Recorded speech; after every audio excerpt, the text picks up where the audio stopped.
Estandon Vigneron, nous sommes à Brignoles. Nous sommes une union de producteurs. On est très contents de faire partie de la soirée vin et gastronomie, puisque c'est une soirée où il y a les chefs de la Côte d'Azur. Donc avec les chefs de la Côte d'Azur, il faut Estandon. Donc on est ravis d'être associés à ce bel événement ce soir. Il y a beaucoup de monde et on a la chance d'avoir associé nos vins à de très beaux chefs qui ont également servi de très beaux mets ce soir. Très content d'être à Vin et Gastronomie, bien entendu, c'est la deuxième année. On y rencontre plein de gens très intéressants, des professionnels et aussi des particuliers. On va dire c'est organisé d'une telle manière qu'on peut faire déguster toutes nos cuvées dans les meilleures conditions. On a le temps d'expliquer ce qu'on fait, comment on le fait, pourquoi on le fait. Ouais, c'est une soirée magnifique, on a beaucoup de monde, on a beaucoup de grands chefs, on rencontre plein de gens intéressants, c'est très bien. Et nous avons là un millésimé 2005 en blanc de blanc, donc pur chardonnay, issu de la Côte de Blanc, premier cru ou pas? Alors, toute la gamme Paul Gerg est en premier cru, donc effectivement c'est un premier cru. Et donc on a la chance d'avoir de très belles vignes qui nous permettent en sélection parcellaire de faire des millésimes très haut de gamme, très minéraux, avec un vieillissement long, puisque vous voyez 10 ans. Alors, très souvent on dit le champagne ne vieillit pas, c'est faux. Un exemple, 10 ans et c'est encore pour nous un champagne qui est au début de sa carrière et qui a une capacité de développer. Qui sont, excusez-moi, mais vraiment accessibles aux consommateurs. Hein. Ce n'est pas des prix comme les Dom Pérignon, etc., même si ça a 10 ans. Hein, sur des prix qui sont accessibles, effectivement, accessibles. Mais qui ne sont pas au prix des supermarchés. On n'est pas au supermarché, on est sur des beaux produits, mais quand vous stockez pendant 10 ans un millésime, ça a forcément un coût. Et donc ce coût, on le retrouve dans la bouteille. Donc on est sur des bouteilles qu'on va trouver, je dirais, sur les rayons pour les consommateurs autour de 45 €. Écoutez, c'est magnifique, hein, superbe lieu, superbe ambiance et vraiment du beau monde, à la fois professionnel et amateur. Alors, sur Château-Beauferrand comme sur Château-Virand, donc on fait du rosé, du blanc et du rouge, ça vous savez. Et le vin en fût de chêne ou pas, ça dépend les cuvées. Et ma foi, ce soir, on a eu pas mal de succès, on est content.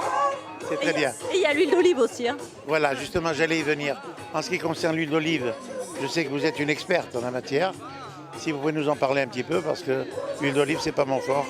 L'huile d'olive, donc c'est l'huile la plus médaillée de France. Et on rencontre beaucoup de succès avec cette huile. On est très demandé aussi à l'international puisqu'on l'exporte dans 20 pays.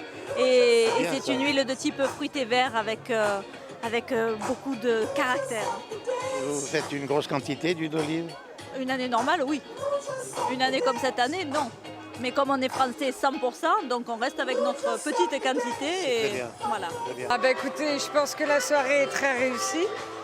C'est la deuxième édition où le Château de la Mascaronne participe à la plage du festival. Effectivement, cette année, on présente les 30 ans, on fête les 30 ans du magazine, en association avec les 30 chefs prestigieux et des jolis domaines tels que le nôtre. Je pense que tout le monde passe une très bonne soirée et on est tous très contents d'être entourés par des belles personnes. Belle soirée, le temps est de la partie, il fait très chaud en plus, les gens sont très sympathiques. Voilà, je pense qu'on passe une très bonne soirée. Nos alcools ont fait succès, notamment à Berlour et le champagne Moum. Nous avons pratiquement tout passé et les gens ont adoré déguster nos produits.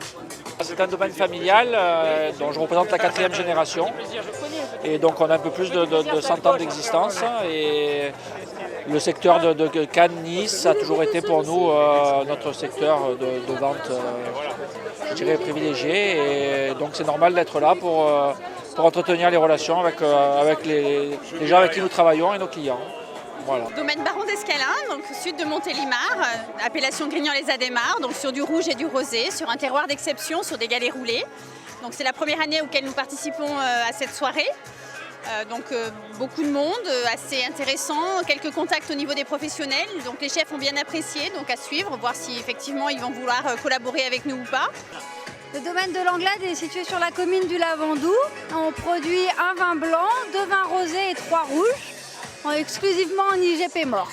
C'est une très belle soirée, on est gâtés par le temps, des gens super agréables, merveilleux, qui ont bien apprécié nos produits. Donc on espère que ça va porter ses fruits. Voilà.